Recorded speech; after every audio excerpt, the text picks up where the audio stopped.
think the key to restorative practice is that it gives you a responsibility, and you're in a position where you can take care of your own actions and you can move on from them. And I think giving young children that responsibility helps them grow as their own person. I think with the foundation that we had at primary school and the lessons that we were taught, it definitely made the transition easier. It's easy to just say sorry and move on, but without that healing process, it's hard to forget the issue. And I think the restorative practice definitely helps you sort out the issue and then move on, and also helps and gives you ideas about how to deal with it. Well, I know at home, my mum has always had the restorative practice cards handy, and there's always one on her dressing table or in her wallet or something. So that's impacted a family life for me, even with my siblings.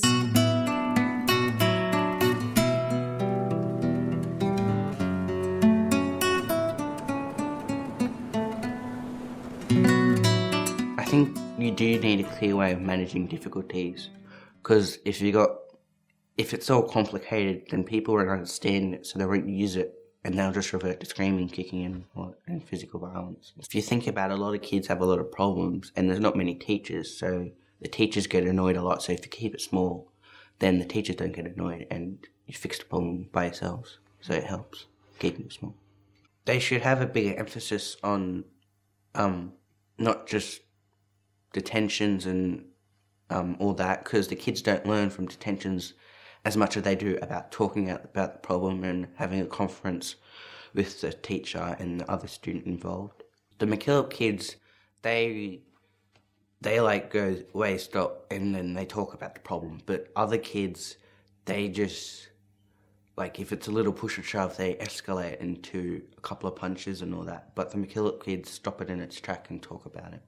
Also, to help self-reflect on what happened, helps you understand why you did it and whether or not it was valid. If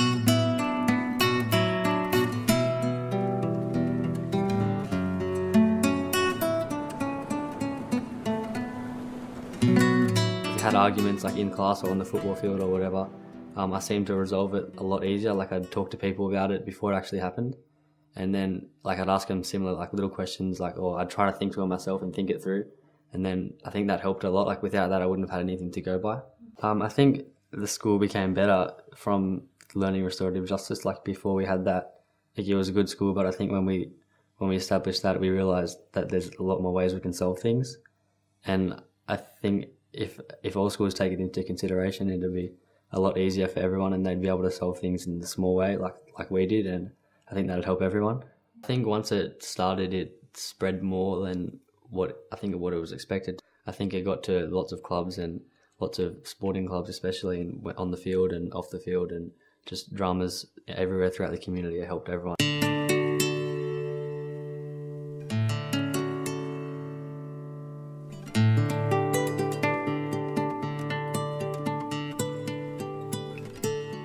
I think what restorative practice does is allow you to step back and think about what you personally have done in the situation rather than point the finger. And I think that is one of the things that even still today, and I'm being honest here, that I still really talk about it. I remember that from my days at MacKillop and doing the restorative practice. That's where it's come from. It is very, very effective because, as I said before, often when you have a dispute or something to resolve, or just even a conversation, it can often escalate into something more, whereas if you're using the restorative practice principles, it sorts it out then and there. The last thing you want is a disturbance in the classroom, even if it's just small.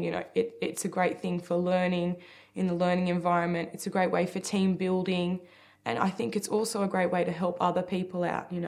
I know one of our strongest mottos at MacKillop was never see a need without doing something about it. And I've found restorative practice has enabled me to see, someone in conflict, see that need, and I've been able to go in there and help them to sort it out. When using the restorative practice principles, you take a step back and you look at what you've done in the situation. I think not only do you learn about the other person and the issue that's going on, but you learn a lot about yourself, and you think, this is something I've done. next time I won't do that. So you can see that what you're doing and you're able to reflect on that, and that's a self-learning. From experience, I've seen teachers simply deal out, consequences, punishments and stuff like that. And I from students, I've had students come up to me and say, how do I don't deserve this, I don't know why I'm getting this punishment. And when you don't know that you're getting the punishment or why something's happening, it immediately you're unable to learn from that experience. So I think that if teachers, even students, such as leaders and stuff like that, were able to use the restorative principles, not only will the issue be resolved, but people will be able to learn from that